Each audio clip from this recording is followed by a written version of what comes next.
Salut à toi, bienvenue sur MyWay Finance. Aujourd'hui, dans cette vidéo, nous allons analyser les 10 plus grosses cryptos de CoinMarketCap, XRP, Solana, Hashbar, Doge, etc.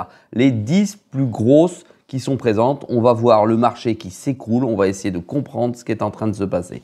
C'est parti.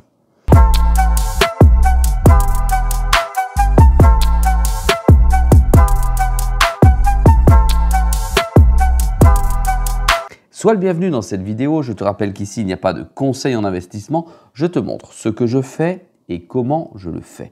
Aujourd'hui, on s'arrête un instant sur le marché qui va effectivement pas très bien, comme tu le sais. Si toi aussi, tu as un portefeuille comme le mien, eh bien effectivement, tu cherches des réponses à tes questions. Toujours pourquoi, comment, combien.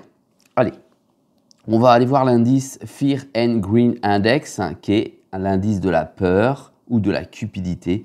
On est aujourd'hui à 30, c'est-à-dire qu'on est plutôt dans la peur. Et quand on le voit effectivement ici, on est déjà descendu. Alors on va mettre ici une petite flèche. Descendu bien plus bas, on est descendu jusqu'à 20 il y a très peu de jours. Et on remonte, on est remonté à 40, puis maintenant nous sommes à 30. En gros, c'est mitigé. Il y a effectivement beaucoup de personnes qui sortent du marché de la crypto et finalement qui reviennent dessus et se dire peut-être que c'est le moment de rentrer à nouveau. Donc, on voit effectivement le marché hier à moins 30, pardon, la semaine dernière à moins 21 et le mois dernier à moins 35. Tu vois, ça monte, ça descend. C'est égal au cours. Le marché et l'indice de Fear and Greed, eh bien, il a autant de volatilité que le marché en quelque sorte, hein, si on peut s'exprimer ainsi. Ensuite, nous avons un autre indice que nous avons déjà vu dans mes dernières vidéos. Nous avons l'indice de la Alt Season. Aujourd'hui, il est à 14 sur 100. Autant te dire que 14 sur 100, nous sommes dans la saison du Bitcoin et non pas dans la saison des altcoins. Regarde la chute du marché, accompagnée notamment du marché des altcoins qui est en Hongrie et de l'indice de la saison qui est plutôt en orange. Aujourd'hui, il est à 14. Ça veut dire que le cours suit bien l'indice. C'est ce que ce schéma finalement te montre. Tu vois ici le top 100 des performances des cryptos sous les 90 derniers jours. Nous avons Bera avec plus 583%. Nous avons Trump, le fameux meme coin de Trump avec plus 100%. OM, c'est Mantra avec plus 70%. Lui, je t'ai fait une vidéo sur Mantra, je t'ai donné les objectifs, les supports et les résistances. N'hésite pas à aller la voir, elle est très intéressante et ça peut t'expliquer pourquoi on peut éventuellement investir dessus, ce que je n'ai pas fait pour ma part. Le BGB, c'est le jeton de BitGet qui est à plus 68,53. Très belle performance de ce jeton dans les 90 derniers jours, puisque c'est une plateforme centralisée qui innove sans cesse et qui met au centre de son activité le jeton qui lui donne finalement de la valeur petit à petit. Si on va à l'inverse, dans les plus grosses chutes, nous avons, alors tu vois ici, hein, le XRP, il est plutôt stable, hein, à 90 derniers jours à 1,60. Les plus grosses chutes, nous avons le KCS, qui est un jeton de plateforme de KuCoin. Nous avons XCDC, pardon. Nous avons le BNB, après LTC, etc. Tu vois, ça monte pour aller à celui qui a perdu le plus. Le WIF, c'est un meme coin avec moins 85%. C'est une vraie catastrophe pour ce jeton. Allez, on va sur CoinMarketCap, l'indice 100, on vient dessus, on essaye de comprendre et on voit particulièrement les principaux composants de l'ensemble l'ensemble de l'écosystème crypto. Nous avons BTC qui domine avec 66,71%. Il a été déjà beaucoup plus bas et quand il est beaucoup plus bas, c'est que l'argent sort de BTC pour se déverser finalement dans les altcoins. Ici, il remonte très haut à 66%. Ça signifie bien qu'on est plutôt en période de Bitcoin saison, si on peut s'exprimer ainsi, et les fonds arrivent ou affluent plutôt sur Bitcoin que sur les petites capitalisations. C'est pour ça d'ailleurs que tu dois sans doute, comme moi, voir ton portefeuille baisser jour après jour parce que des personnes comme toi ou comme moi, nous sortons finalement de certaines positions en crypto parce que l'on a peur de perdre plus, parce qu'on a peur de ne pas garder les gains que l'on a déjà fait, parce qu'on a énormément de peurs et ce sont ces peurs qui nous font agir. De ce fait, hop, le plus sécuritaire dans le monde de la crypto reste le BTC.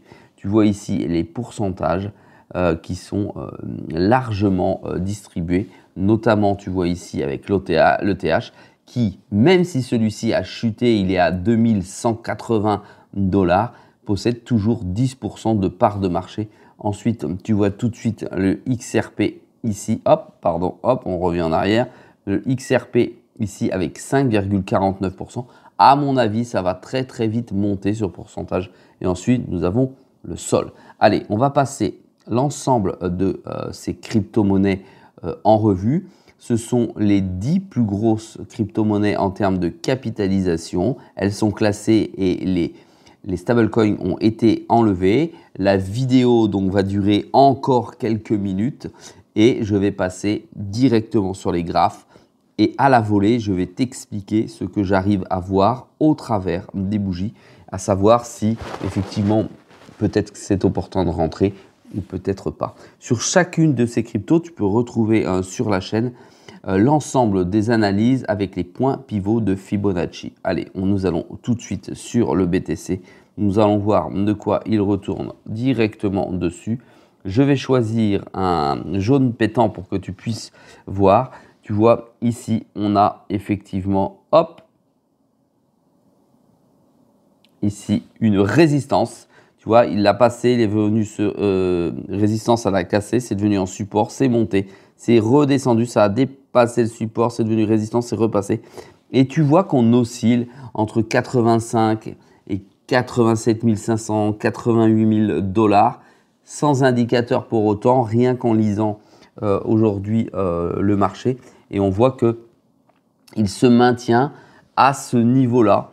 S'il se maintient à ce niveau-là, ça veut dire qu'il y a encore beaucoup de personnes qui rentrent dessus parce qu'il y a quand même des liquidités qui sortent du Bitcoin. Ensuite, on peut voir tout de suite ici, en deçà, dans les, hop, c'est mal dessiné, hein, 70, 71, ici, on a, et ben c'est fait vraiment à la main levée, on a ici un autre support, ça veut dire qu'effectivement, le Bitcoin pourrait descendre jusqu'à 70 000, 71 000. Je pense qu'à ce niveau-là, effectivement, il y aurait énormément de personnes et d'institutions qui reprendraient position. Voilà, donc là, on est dans une position incertaine sur le BTC. Ça ne signifie pas néanmoins qu'il faut sortir, ça ne signifie pas néanmoins qu'il faut rentrer. Si tu es Bitcoiner maximaliste, eh bien effectivement, tu rentres en DCA et tu ne te poses absolument pas de questions. Allez, nous allons voir ensuite directement la deuxième crypto qui est l'Ethereum. L'Ethereum, ça fait super mal quand tu vas voir le graphe. Tu vas effectivement te poser des questions. Tu vois, il a chuté énormément. Alors attends, on va aller réunir la chose comme ceci. Hop, pour que tu puisses mieux comprendre. On réduit. Et là, tu te rends compte que effectivement, nous sommes encore tombés ici sur un support. Voilà, on va l'appeler support 1. Nous sommes sur un support ici. On a eu contact, contact, contact, contact, légèrement un contact et un contact avec ici toujours des rebonds. Mais ici, ça insiste fortement, ça insiste à cet endroit-là. Voilà, là tu vois effectivement qu'il y a une lecture très rapide du cours de l'Ethereum.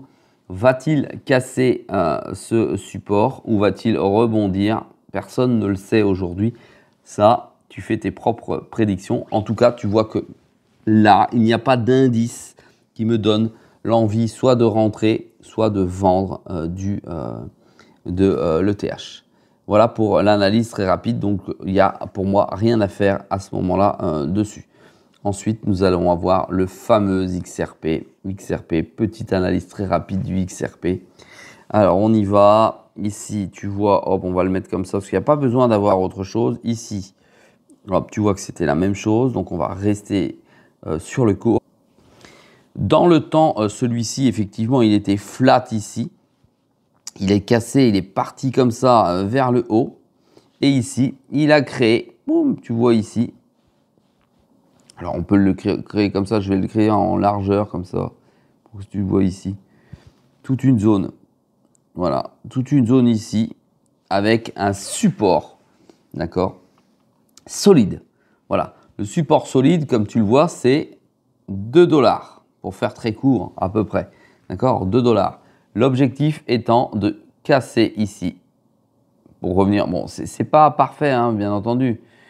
Ce petit couloir-là, on va dire 3 $. L'idée, c'est de repartir à 3 $. Ça signifie quoi, 3 $? Ça signifie que ça va devenir, là, c'est une résistance, comme tu peux le voir ici. Ici, tu vois que c'est rentré, c'est sorti, ça a été une résistance. Que s'il passe le cours, il arrive à se stabiliser aux 3 $, et bien là, ça va devenir ultra intéressant. Voilà. Mais par contre, ici, à ce stade, on ne sait pas s'il va aller vers le bas ou pas. Moi, je ne fais rien. Je suis rentré à 2 reprises dans 2 vidéos ces 2 dernières semaines. Il est certain que si le cours casse les 2 $, je rentre en masse, mais vraiment en masse sur cette crypto. Bien qu'aujourd'hui, je possède déjà du XRP que j'ai acheté à 0,45, 0,50 centimes de $. Donc là, ça pour moi, c'est la tranche. Voilà. Si c'est ici, dans toute cette zone-là, je pense qu'il va y avoir des fanatiques du XRP qui vont rentrer dessus et j'en ferai partie naturellement. Voilà, je le dis très clairement. Ensuite, nous allons avoir la 4e crypto-monnaie, c'est le BNB. Tu sais que j'en ai absolument pas en portefeuille. J'ai pas pour l'intention de rentrer sur cette crypto-monnaie. Et attention, pour plusieurs raisons, parce que c'est la crypto-monnaie de l'exchange numéro 1 mondial qui est Binance. Je préfère mais sans compter, 1000 fois plus Coinbase, même si c'est plus cher. J'ai un compte sur Binance parce qu'effectivement il est PSAN en France, en Europe, mais c'est vraiment pas un jeton qui m'intéresse. Et j'ai absolument aucune envie de mettre mon argent sur cette plateforme. Ici, tu verras très rapidement que tu as un couloir. Je vais te le dessiner comme ça. C'est un couloir. Et tu vois ici que finalement, il range comme ça. Voilà, là, il l'a cassé ici. Et là, il est retourné dans ses cours, il est ressorti. Voilà, là, on ne sait pas ce qu'il va faire. Est-ce qu'il va re-ranger à l'intérieur?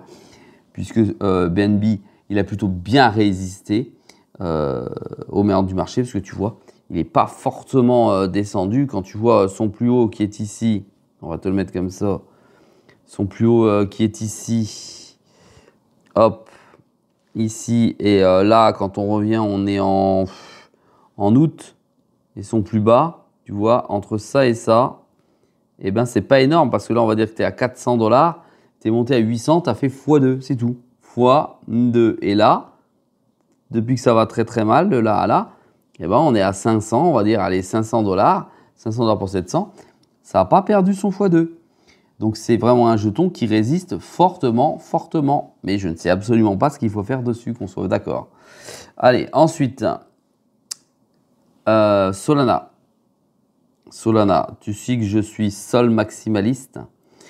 Pour moi, Solana, ça a été acheté très bas. Et Solana, ça reste très solide comme jeton. Tu vois ici, très clairement, on va aller sur les assises. Tu as ici un support qu'on va appeler S1, très gros support 120, 125, 127 peut-être, parce que j'ai pas les calculs et les indicateurs.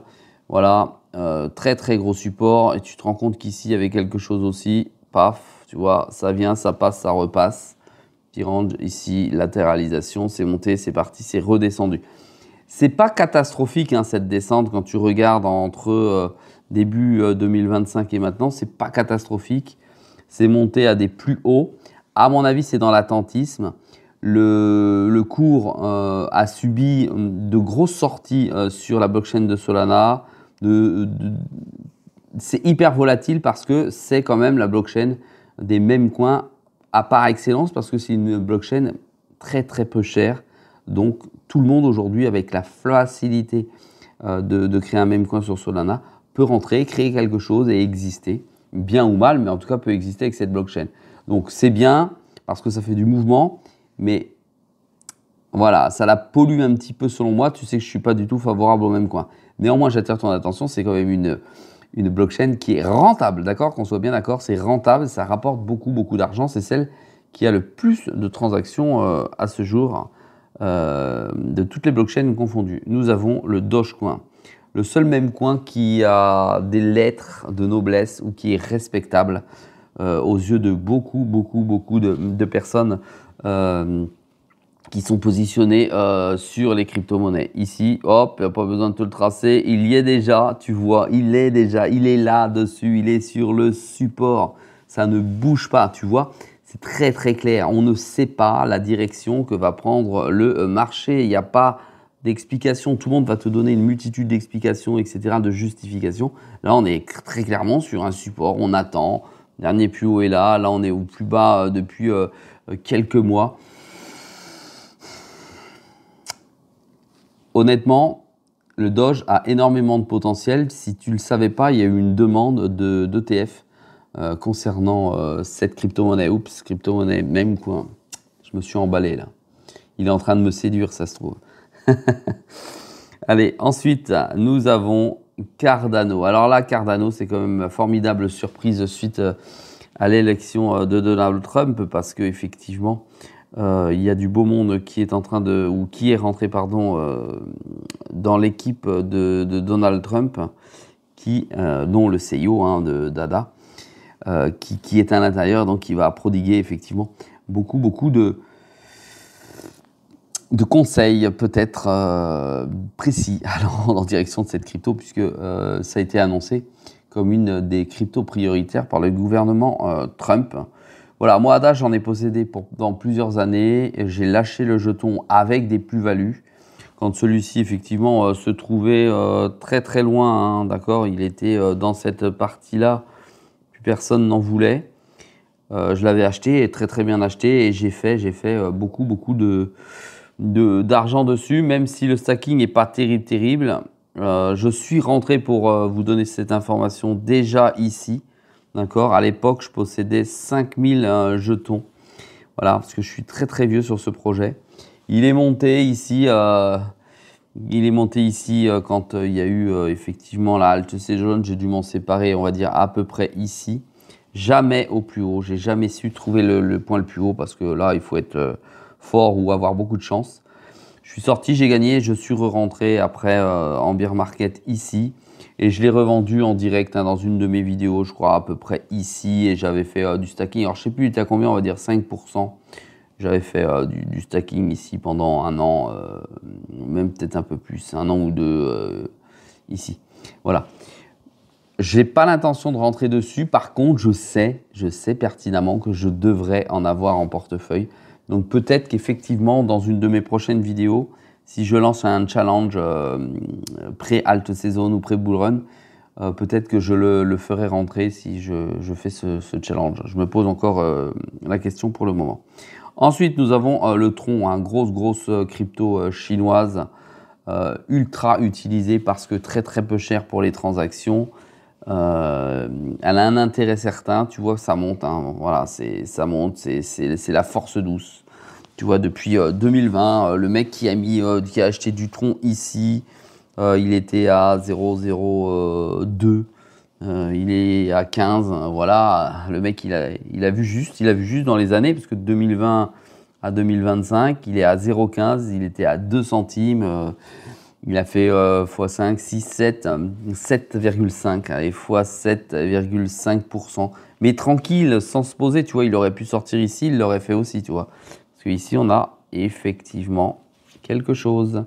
Voilà, donc c'est un projet sur lequel j'ai très très peu investi. Je m'en sers essentiellement pour faire des transactions J'échange des cryptos, je passe par cette blockchain, je les rachète ma crypto parce que c'est très très peu cher. Tu vois ici qu'il est plutôt en train de latéraliser ici avec un schéma plutôt comme ceci. Voilà, il s'est créé son petit couloir. On ne sait pas s'il va partir par là ou par là. Moi, je donnerais fort à parier que le jeton parte plutôt par là parce que c'est une blockchain énormément utilisée. Donc, si elle est énormément utilisée, c'est qu'elle est rentable et intéressante pour toutes les personnes qui font des échanges ou des swaps. Alors ensuite, nous avons Chainlink. Voilà, vraiment très très bon projet. Pareil, tu vois très clairement qu'il est venu ici. Tu vois, ici, tu as quelque chose. Ici, tu l'as là. Tu le retrouves ici, ici. Donc, hop, tu traces comme ça, comme ceci. Et effectivement, tu vois qu'il est venu ici sur le support. Hop, le support qui remonte parce qu'il devient résistance, mais on ne sait pas s'il va partir vers le bas. Si le marché s'engouffre vers le bas, ben, on y va. Sinon, ça repartira vers le haut pour très très vite avoir un premier palier, puis un second palier, puis après to the moon. Sait-on jamais. Voilà. Pour ma part, je n'ai plus du tout Chainlink dans mon portefeuille. Le Link, je suis sorti sur mes deux portefeuilles, celui ayant un objectif à 100 000 $ et celui à 160 000 $. Je suis sorti de cette crypto. Voilà. Ensuite, hop, on enlève ça. Dernière crypto, Hedera. Hedera, ça j'en ai en portefeuille. J'ai absolument pas l'intention de sortir. Il y a des mastodontes qui sont positionnés dessus.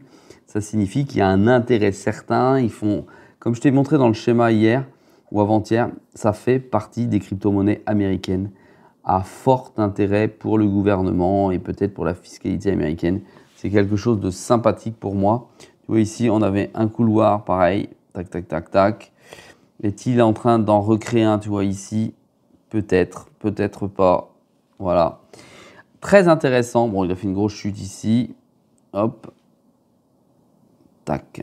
Très intéressant comme crypto. Moi, je suis plutôt un holder sur cette crypto.